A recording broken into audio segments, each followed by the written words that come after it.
Les amis, bonsoir, bonsoir, soyez les bienvenus à cette 8e rencontre philosophique.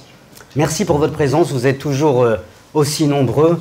Et cher Frédéric, merci pour ta présence. De rien, bonsoir, merci de prendre de ton temps, président fondateur de Blablacar et de Captain Cause, dont on parlera tout à l'heure. Et tu es aussi le président de France Digital, la première association de start-up en Europe. Et je voudrais, Frédéric, peut-être en guise d'introduction, te présenter, parce que tu l'es, comme un très grand entrepreneur. Je sais que tu aimes ce qualificatif parce qu'il te définit, mais peut-être peux-tu le définir, qu'est-ce qu'être entrepreneur, mais aussi que veut dire entreprendre. Oui, je peux faire le qualificatif entrepreneur que grand, on va dire.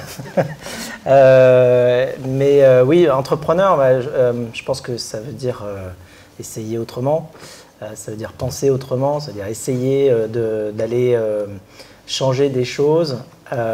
Et ensuite, il y a un côté très pragmatique qui va avec, qui est non seulement y penser, avoir la vision, mais s'organiser pour, savoir fédérer et savoir empiler des briques jusqu'à ce que ça fonctionne, quoi. Et donc, réussir à motiver les gens, je pense qu'une des choses les plus importantes quand on décide d'aller monter un projet, c'est de savoir formuler une vision suffisamment claire pour qu'elle embarque un maximum de personnes et ensuite réussir à convaincre un maximum de personnes de nous suivre. Parce qu'il y a des choses qu'on oublie parfois quand on parle d'entrepreneuriat, c'est que quand on se retrouve à vouloir développer une idée, au début, même si l'idée est excellente, non seulement elle ne sera pas reçue comme telle, mais en plus, de toute manière, on est tout seul.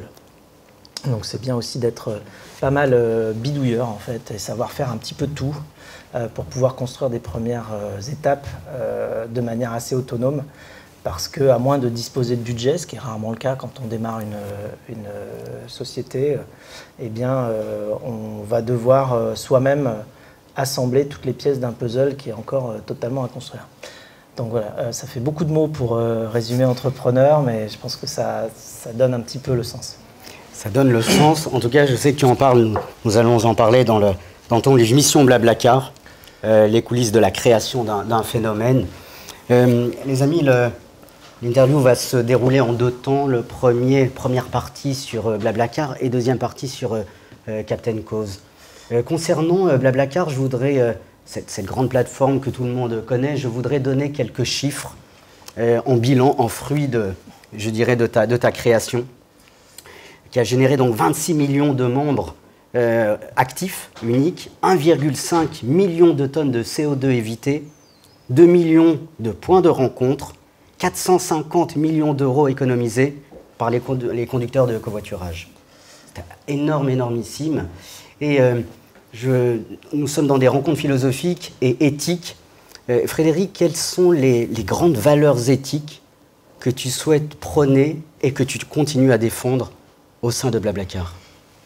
Je pense que ce qui est ancré dans l'ADN du service, et puis ensuite je parlerai de l'ADN de l'équipe, qui sont proches mais qui sont du coup complémentaires. Dans l'ADN du service, il y a l'entraide, il y a le partage, le simple fait d'aller ouvrir sa voiture pour accueillir quelqu'un et puis faire un bout de route ensemble, surtout quelqu'un qu'on ne connaît pas avant, eh bien, témoigne du fait que c'est un partage non seulement de trajet mais aussi de moments de vie. Ce qu'on voit comme valeur incroyable qui ressortent des ressentis des personnes qui covoiturent, c'est qu'il y en a plus de la moitié qui disent que le covoiturage leur a permis d'être plus ouverts aux autres et surtout d'avoir rencontré des gens qu'ils n'auraient jamais rencontrés autrement, parce qu'il y a un côté un petit peu aléatoire qui fait qu'on sort de nos cercles habituels de fréquentation. Et aussi, il y a une statistique moi, que j'adore qui dit que 21% des covoitureurs ont déjà dit quelque chose à leur covoitureur qu'ils n'avaient dit à personne d'autre. C'est-à-dire qu'il y a des secrets qui se baladent comme ça dans les voitures et chacun utilise en plus ce temps-là pour parler de manière assez ouverte mais assez longue, puisqu'un trajet ça peut durer plusieurs heures, de problématiques qu'ils n'arrivent pas forcément à évoquer, soit avec leur entourage, soit même peut-être avec leur psy s'ils en ont un, mais j'aime bien me dire qu'on quelque part on est aussi le plus grand psy de France, parce qu'on permet à des centaines de milliers de personnes d'aller partager des choses et obtenir du retour d'une autre personne en partageant cela, en se disant que de toute manière, c'est une personne qu'on ne reverra pas, et donc ça n'a pas d'impact sur notre vie. Et en revanche, on va pouvoir sonder l'esprit de quelqu'un d'autre sur les problématiques qui nous occupent. Donc j'ai envie de dire, cette valeur sociale-là, dans le covoiturage, qui vient avec le partage, elle m'est très très chère. Évidemment, il y a l'autre valeur importante dont l'importance malheureusement grandit chaque jour, qui est l'aspect environnemental. Alors on aimerait bien tous, j'ai envie de dire, faire en sorte que se déplacer ne pollue pas. Malheureusement, on n'a pas trouvé de solution pour que se déplacer ne pollue pas du tout. Par contre, on peut trouver des solutions pour que se déplacer déjà pollue moins. C'est le cas du covoiturage, tout simplement parce que mettre 2, 3, 4 personnes par voiture, c'est toujours mieux que d'en avoir qu'une seule, ce qui est très souvent l'alternative. Donc nous, notre but, c'est d'aller remplir un maximum de voitures, faire en sorte que les places des voitures qui se déplacent ne restent pas vides. Et ça se traduit dans le bilan que tu donnais. En fait, maintenant, c'est plus de 2 millions de tonnes de CO2 économisées chaque année. Donc on fait des études très approfondies entre un monde sans Blablacar et un monde avec Blablacar. Donc on étudie aussi tous les reports modaux. Techniquement, ça veut dire toutes les options que les gens auraient utilisées pour se déplacer s'ils n'avaient pas utilisé Blablacar. Donc on fait vraiment le compte de savoir ceux qui n'auraient pas voyagé, ceux qui auraient fait autre chose, ceux qui auraient pris un train, ceux qui auraient pris je ne sais quoi, un bus ou autre chose. Et donc, on calcule la différence en demandant aux gens quelles étaient leurs options au moment du voyage et ce qu'ils ont pris comme option au covoiturage. Et ça fait une différence de 2 millions de tonnes de CO2. Alors, 2 millions de tonnes de CO2, c'est grand, c'est beaucoup. Ça représente en fait à peu près 4% des émissions du parc automobile français, des voitures. Et puis 0,4% des émissions d'un pays comme la France, puisque c'est 500 millions de tonnes de CO2 émises par la France chaque année. Mais ça représente aussi plus que, pour donner un ordre de grandeur, plus que l'intégralité des émissions de CO2 du trafic routier d'une ville comme Paris, bus et périphériques compris, puisque c'est même 1,3 million de tonnes de CO2 pour cette grandeur-là sur Paris. Donc ça permet d'offsetter une partie. Alors évidemment, on aimerait tous que ce soit plutôt 90 ou 95% qui soit offseté. Malheureusement, il y a encore beaucoup de voitures vides. C'est-à-dire que quand on compte, même malgré les chiffres que tu donnes, qui sont importants en millions ou dizaines de millions de personnes qui voyagent grâce à Blablacar, eh bien, quand on regarde le nombre de kilomètres parcourus par les voitures et le nombre de kilomètres que l'on voit passer nous sur Blablacar, qui est la plateforme évidemment principale de partage de covoiturage, y compris au niveau mondial, pas seulement en France, eh bien, on est autour de 1%. C'est-à-dire qu'il y a 99% des kilomètres parcourus par les voitures qui sont faits sans Blablacar. Donc le potentiel pour aller diminuer encore l'impact écologique des déplacements, il est colossal. Ça passe par du changement de comportement. On a bien commencé, on est allé introduire cette manière de se déplacer nouvelle qui change notre relation au déplacement, mais aussi l'impact que ça peut avoir, mais on peut aller encore beaucoup plus loin. Voilà. Ensuite, d'un point de vue international, heureusement ou malheureusement, il n'y a pas d'autres pays plus avancés que la France en termes de covoiturage. C'est-à-dire que nous, on est non seulement leader en France, mais on est leader partout dans tous les pays où on est en fait. On est dans plus d'une vingtaine de pays, et puis il n'y a pas de pays dans lesquels il y a une plateforme qui ressemble de près ou de loin à la nôtre aujourd'hui. Donc, j'ai envie de dire, c'est un peu dommage. Parce que quand je vous parle de l'impact là en France, ça veut dire que l'impact dans les autres pays est encore moindre. Hein, donc on n'est pas encore à ce qu'on pourrait estimer. Mais c'est tout simplement parce que quand on s'adresse à la problématique du déplacement par voiture, les chiffres sont absolument colossaux. On ne se rend pas bien compte. Mais si vous prenez, et même en termes économiques, hein, je peux vous donner quelques chiffres économiques sur l'utilisation des voitures. C'est faramineux. Vous savez déjà qu'une voiture passe 96% de sa vie arrêtée et elle passe 0,5% de sa vie dans les bouchons, 0,7% de sa vie à chercher une place de parking pour se garer et 2,8% de sa vie seulement à aller d'un point A à un point B. Et quand elle roule 3 fois sur 4, il y a un seul conducteur à bord.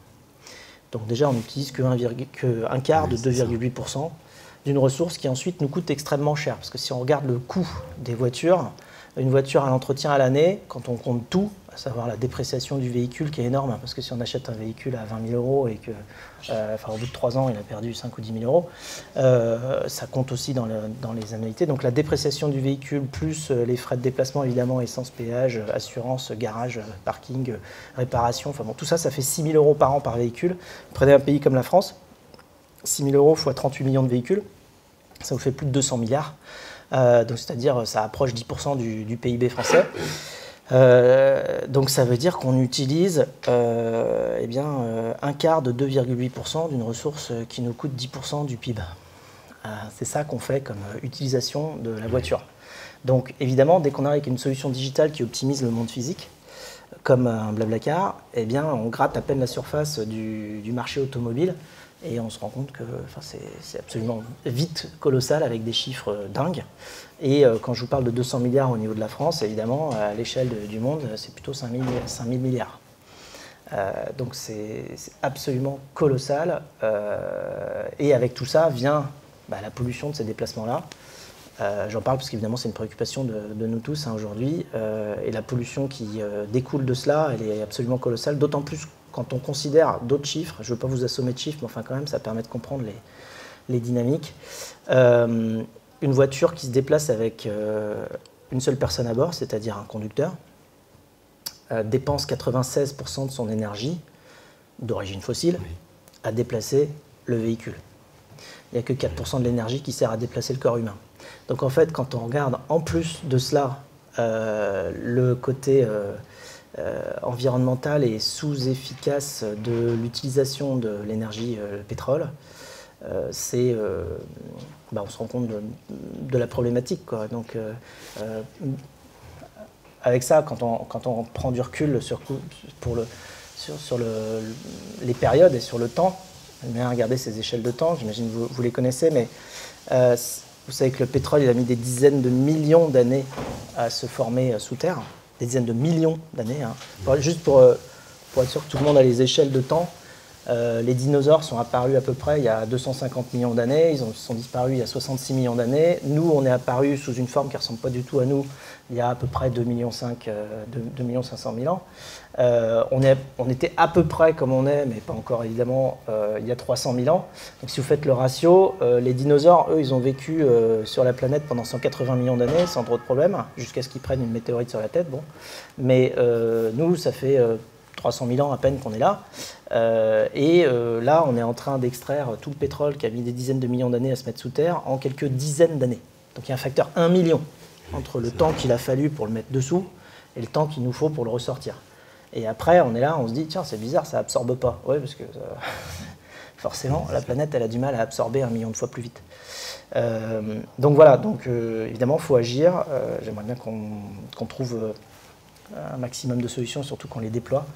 Je pense que ça passe par une sorte de changement de comportement aussi, qu'on essaye de mettre en avant, tout en conservant un niveau de confort le plus haut possible, mais en étant économe.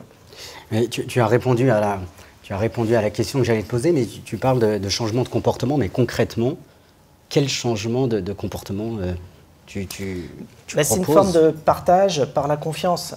C'est-à-dire que tout ce qui... tu vois, typiquement, quand on a lancé le covoiturage, bon, il y a eu pas mal d'objections dans tous les sens, d'ordre pratique, on va dire, ou logistique. C'est-à-dire, est-ce que ça va être facile, pratique ? Est-ce qu'effectivement, les gens peuvent adopter le comportement ? Finalement, techniquement, il n'y a pas de problème, logistiquement, il n'y en a pas. Et le frein final contre lequel on devait lutter, c'était une problématique d'engagement et de confiance envers des personnes qu'on n'a jamais rencontrées.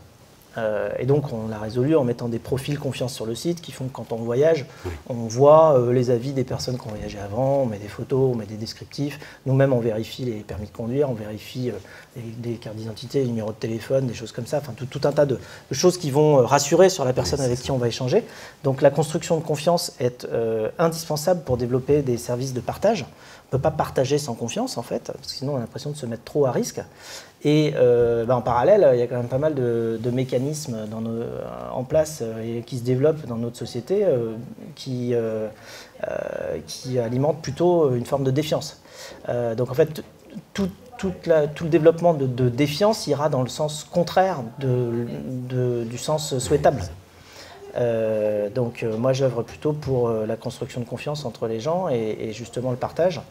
Mais c'est vrai qu'il y a pas mal de vents contraires, quoi. Il n'y a pas de partage sans don. Et je passe à la transition de ma seconde partie parce que tu viens il y a maintenant, il y a 2 ans à peu près, tu as cofondé Captain Cause, qui est cette nouvelle plateforme qui permet aux grandes entreprises de faire des dons pour des associations dans le besoin. Frédéric, on sent que tu aimes l'humain, c'est clair, avec ce que tu fais, tu aimes l'humain. Le don, une question philosophique et éthique, donner des biens, en tout cas donner des fonds à une association, est-ce vraiment gratuit? Le don existe-t-il vraiment gratuitement? Ou n'attendons-nous pas quelque chose en retour? En fait, je pense que c'est marrant parce que je pense qu'il existe gratuitement autant que l'agressivité existe aussi chez l'humain. Donc les deux existent et le don comme l'agressivité sont gratuits, je pense, au départ. Si on regarde les enfants, ils savent faire les deux au début, puis après, les règles sociales, on essaie de leur apprendre. Voilà. Mais les enfants, ils se donnent des trucs entre eux, puis ils s'en fichent en fait. Ils n'attendent pas forcément quelque chose en retour. C'est plus tard, dans notre développement intellectuel, qu'on commence à se dire « Ah ouais, attends, quand je donne quelque chose, il faut que je récupère autre chose ». Mais les enfants ne sont pas du tout dans cette logique-là. Donc, je pense qu'au départ, oui, le don existe. Et je pense que c'est plutôt à un certain moment une forme de prise de conscience et puis de modèles sociétaux qui nous font dire « Ah oui, mais attends, si je donne, j'en ai moins pour moi, donc après, ça va moins bien pour moi.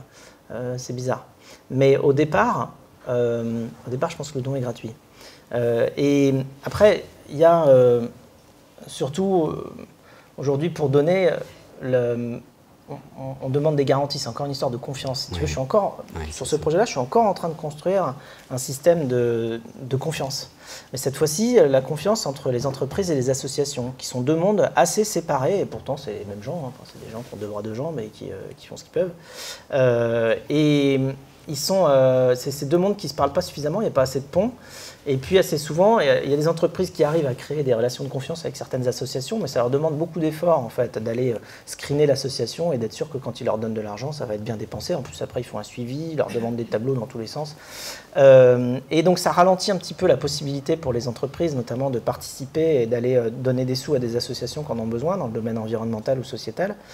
Et la vocation de notre plateforme, c'est justement de faire ce travail-là, de construction de confiance par des audits, par des discussions approfondies qu'on a, nous, avec les associations, par tout un tas de critères qui vont du suivi des indicateurs à la gouvernance, en passant par, évidemment, le sujet qui est adressé, qui doit être... on estime positif pour la société future, mais c'est souvent des projets dont tout le monde s'accorde à dire qu'ils sont utiles, mais qui n'ont pas de modèle économique. Et dans notre monde, quand on n'a pas de modèle économique, c'est assez dur de survivre. Et donc moi, j'essaie de trouver un modèle économique additionnel pour les associations, faire en sorte que là où il y a de l'argent, à savoir dans les entreprises, eh bien, on puisse en allouer pour ces associations-là en n'ayant pas de frein, de confiance vis-à-vis des associations. Et en ayant une forme d'intérêt pour les entreprises, puisque notre plateforme permet de faire du don tripartite. C'est ça la grande nouveauté derrière Captain Cause. C'est-à-dire qu'on n'est plus dans une forme de don avec seulement deux acteurs, un qui donne et un qui reçoit. Nous, on décompose donner en deux choses. Dans donner, surtout dans le monde des entreprises, dans donner, il y a payer et il y a choisir à qui on donne. Mais on sépare ces deux choses-là, puisqu'on permet aux entreprises de payer et puis de laisser leurs clients et leurs collaborateurs choisir où l'argent va aller, dans quelles associations. C'est ça la grande nouveauté de la plateforme. Et ce faisant, on permet aux entreprises d'aller se rapprocher de leurs clients et de leurs collaborateurs, puisqu'elles leur proposent d'allouer un budget et de dire bon, ben maintenant, c'est à vous de décider où est-ce que vous allez le mettre, ce budget-là. Sur quel projet vous tient à cœur? Voilà une liste de projets, vous choisissez comment vous aiguillez votre voix quelque part en mode assez démocratique. Parce que si on prend un peu de recul, quand on regarde des statistiques qui sont liées au développement d'une plateforme comme Captain Cause, on a aujourd'hui 93% des gens qui sont frustrés par rapport à toutes les problématiques qu'on leur expose tous les jours dans les news notamment, y compris le changement climatique, parce qu'elles ne savent pas quoi faire. Ils aimeraient bien faire quelque chose, ils ne savent pas quoi. Donc ça, on est tous dans une situation un peu de frustration comme ça. On voit les grands problèmes, mais on ne sait pas comment les résoudre. Et en parallèle, on a 90% des gens, les mêmes, qui pensent que c'est aux entreprises et aux marques d'agir. La raison étant que, d'une part, on a vu que les problèmes étaient grands et costauds. Et donc on se dit de toute façon, pour des problèmes très grands et costauds, il faut des grands et costauds pour les résoudre. Ce n'est pas des petits qui vont y arriver. Et donc, comme les marques passent leur temps à nous expliquer qu'elles sont grandes et puissantes et internationales, l'inconscient naturel dit, attends, toi t'es grand et t'es puissant, écoute, tu sais quoi, j'ai un problème pour toi, il faut aller résoudre ça. Donc il y a une pression qui se met sur les entreprises, d'autant plus qu'il peut y avoir un sentiment de responsabilité, ou en tout cas de conscience que les entreprises sont en partie responsables de la situation.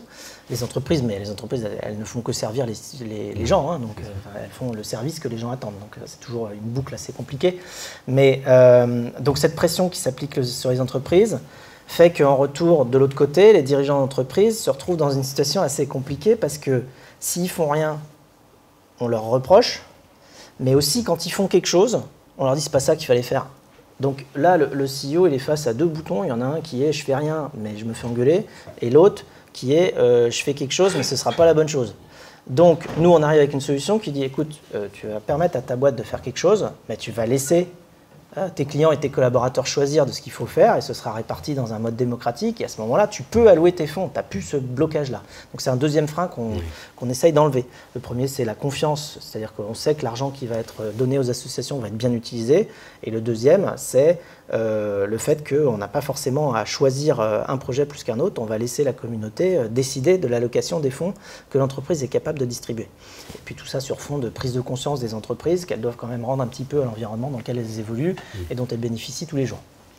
Qui est une vision très Patagonia d'ailleurs, enfin, tu as vu ce que Patagonia a fait. Ils ont pu faire un truc que très peu de boîtes peuvent faire, à savoir changer complètement de nature de la boîte, ne plus être une société commerciale, mais devenir une fondation qui fait que tous les bénéfices de la boîte Patagonia repartent sur des projets de préservation de la planète. Et ils ont pu le faire. Pourquoi? Parce que Yvon Chouinard, le fondateur, non seulement était encore là, mais en plus il avait beaucoup de parts. Et avant de mourir, il s'est dit je vais quand même faire ça. Il s'est arrangé avec ses enfants pour dire c'est ça qu'on va faire ensemble. Sauf qu'il y a très peu de boîtes qui sont dans cette situation-là, avec la possibilité d'une personne qui, grâce à son cœur, dit je vais faire ça. Parce qu'autrement, le cœur des entreprises, quand elles sont gérées par le capital, en fait, il n'y en a plus beaucoup. C'est réparti sur plein de gens dont les intérêts sont principalement financiers et ne réagissent plus par rapport trop à l'émotion.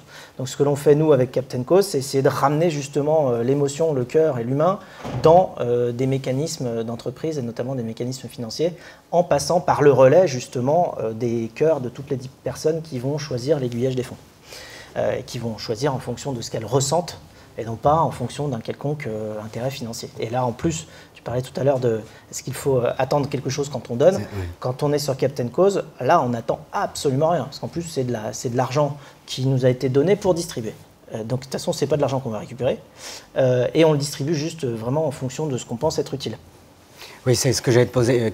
Vrai, tu travailles, enfin, cette Captain Cause, c'est plus dans les causes environnementales et sociétales, mais quel est ton critère d'utilité? Quel moment tu te dis, bon, ben, cette association propose un projet, va-t-il vraiment être utile? Alors, on regarde justement, chaque association suit elle-même l'impact de ses actions. Donc on regarde déjà les résultats, on regarde l'efficacité par rapport à la vision. Les visions sont généralement toutes louables, hein. Puis en plus on parle encore une fois de visions qui ne trouvent pas de modèle économique, mais dont quand on regarde la chose à faire, on se dit oui, il faut faire quelque chose. Mais il faut aussi que les gens qui font cette action-là réussissent à quelque part en vivre. En tout cas, ne se retrouvent pas dans une situation où ils travaillent totalement gratuitement, même s'il y a beaucoup d'associations qui font appel à des bénévoles. Mais ce n'est pas un modèle suffisant pour faire une structure véritablement complète dans laquelle on va avoir une colonne vertébrale de gens qui sont à plein temps sur le projet, justement pour résoudre les problématiques. donc voilà, on regarde les sujets abordés, ça peut être la préservation de la biodiversité, ça peut être enlever du plastique des océans, ça peut être ramener de la joie dans les hôpitaux pour enfants, ça peut être... Enfin voilà, je peux vous citer toutes les causes, vous allez regarder le catalogue des associations Captain Cause, à chaque fois vous allez voir, pourquoi c'est utile, quoi. Et c'est la première fois on a mis en ligne notre catalogue, moi je t'assure, j'ai regardé le... Donc c'est la première fois que vraiment j'avais l'expérience d'aller, tu sais, passer les pages, les projets, les regarder les uns après les autres. Et l'effet que ça m'a fait, c'est que je me suis dit, c'est la première fois que je vois, pourtant j'ai l'habitude d'être sur Internet, voir plein de trucs, c'est la première fois que je vois un site et un service qui me donne autant de joie et d'espoir, en fait. Parce que ça ressemble à un site où tu vas pouvoir acheter des trucs, sauf que c'est rien à voir. C'est un catalogue de projets et de solutions. Donc, et en plus, sur chaque fiche, tu vas avoir une problématique attaquée. Tu lis le truc, tu dis, ah oui, ça c'est un problème. Et juste en dessous, juste à côté, partout, tu vois comment il y a toute une équipe de gens qui sont sur le problème et qui sont en train de le résoudre. Et ça, c'est une énorme différence par rapport aux news qu'on reçoit tous les jours. Parce qu'il faut voir que les news qu'on reçoit tous les jours, c'est tout le temps la même chose. On nous raconte des histoires horribles. Et on arrive à la fin des news, et le gars, il nous dit au revoir, à demain, quoi. Et avec zéro solution. Ça, forcément, ça nous met dans un état de stress énorme. Tu vois, tu t'écoutes une histoire, non seulement tu n'as pas la fin, mais en plus, on t'a raconté des trucs horribles. Et puis après, on te dit, bah, démerde-toi avec ça. Et alors, en fait, ça attire notre attention. Pourquoi ça attire notre attention, les news? Et pourquoi les journaux de bonnes nouvelles ont beaucoup de mal à se développer alors que les journaux de mauvaises nouvelles, il n'y a aucun problème? C'est parce que ça appuie sur notre instinct de survie, sur nos réflexes qui ont fait qu'on est encore vivant aujourd'hui, j'ai envie de dire, qui font que quand on perçoit un danger, on se dit « Oh, il faut que j'écoute là, parce que ma vie est en danger. Donc il faut que j'écoute ce qui se passe. » Et ça appuie là-dessus, en permanence. Et c'est ça qui crée le stress et la frustration. On passe notre temps à appuyer sur le bouton qui est « Attention, tu vas mourir ». Quand tu regardes les news, tu as l'impression que tu vas mourir à chaque fois. Et donc ça attire vraiment notre attention. Ouais. Mais par contre, ça n'apporte pas de sérénité et ça n'apporte pas non plus de solution. Et quand on a mis en ligne pour la première fois le site Captain Cause, moi je regardais le truc, j'étais en pleurs devant le site, quoi. Tellement tu te dis, ah, ça c'est bon, il y a des gens qui adressent tous ces problèmes-là, il y en a beaucoup, mais il y a aussi beaucoup de gens. Voilà. Donc on va peut-être y arriver tous ensemble. Est-ce que tu te définis, parce qu'avec les projets que tu fais, je me dis, c'est vrai que c'est complètement utile, c'est très utile. Est-ce que tu te définis comme un entrepreneur visionnaire? Parce que finalement, tu as une longueur d'avance sur les autres. Avec ce que tu fais, on se dit, enfin, moi personnellement, je me dis, mais c'est tellement important. Pourquoi n'y a-t-on pas pensé avant?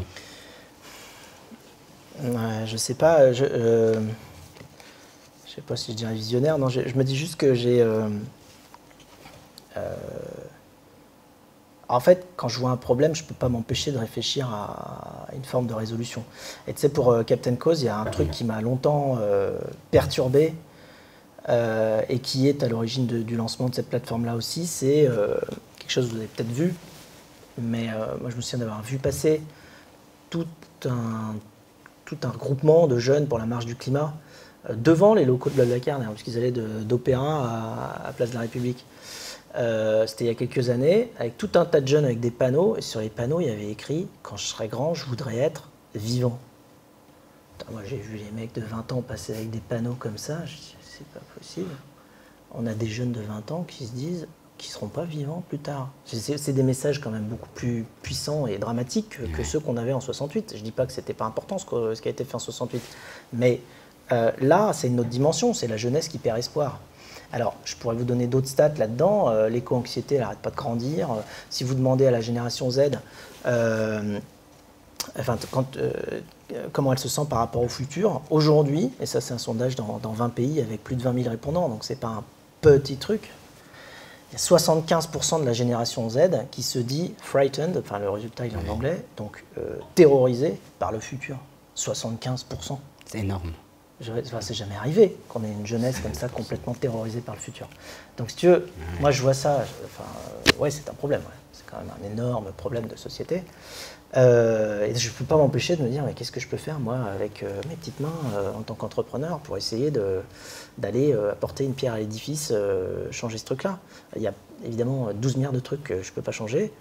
Il y a peut-être quelques trucs que je peux essayer de contribuer à changer. Je pense que ça passe par une évolution des mentalités. Encore une fois, le partage, la confiance, aller construire une solution viable pour tous ensemble. Essayer de ne pas se taper dessus, enfin tu vois, ce genre de trucs.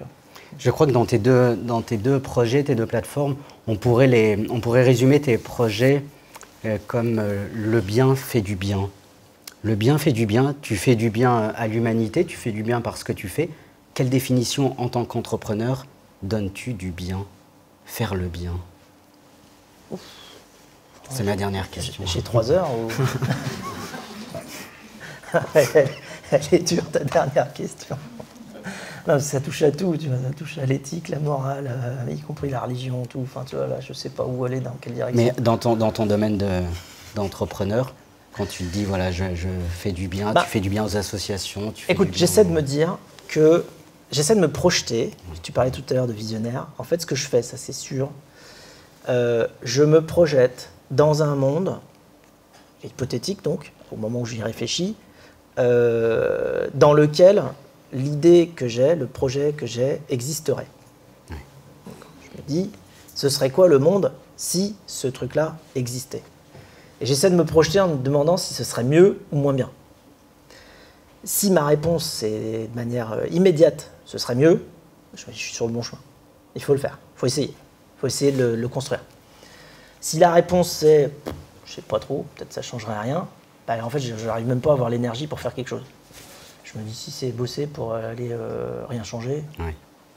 je ne vois pas des masses l'intérêt, à part rester dans un mode statu quo, survie, mais je n'ai pas l'impression que ça nous fasse avancer.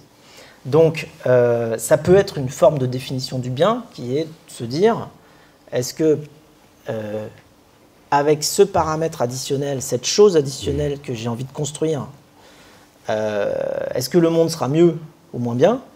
Eh ben, si tu arrives à te persuader, et c'est là où il faut faire appel à ses sens, hein, peut-être plus qu'à son cerveau technique, si tu arrives à te persuader que oui, le monde sera mieux avec le projet que tu as envie de construire, alors oui, il faut le faire. Il faut oser. Il faut oser oui, entreprendre comme tu le fais. Après, tu n'as plus beaucoup de problèmes à oser, en fait. Parce que tu te dis, de toute façon, je sais que je suis sur le bon chemin. Oui. Je sais que c'est la bonne voie. Ça peut pas... Enfin, donc après, sur la route, même si tu as des gens dubitatifs ou qui disent que tu n'y arriveras jamais, tu dis, bon, très bien, tu penses comme ça, c'est pas grave, je vais construire ce que je peux, puis après, puis un jour, tu as tellement empilé de trucs et ça commence à marcher que les mêmes gens passent, tu dis, dis donc, tu as construit un truc, tu dis, oui, j'ai empilé les trucs, puis finalement, maintenant, ça marche. Voilà, donc c'est le fait d'être sûr que tu es sur le bon chemin, et pour ça, oui, tu te dis, je suis sûr que le monde ira mieux si ce truc-là existe, et c'est une forme de projection vers le bien. Merci Frédéric pour ta passion que tu nous transmets. On sent que tu es passionné, tu aimes l'humain. Merci infiniment.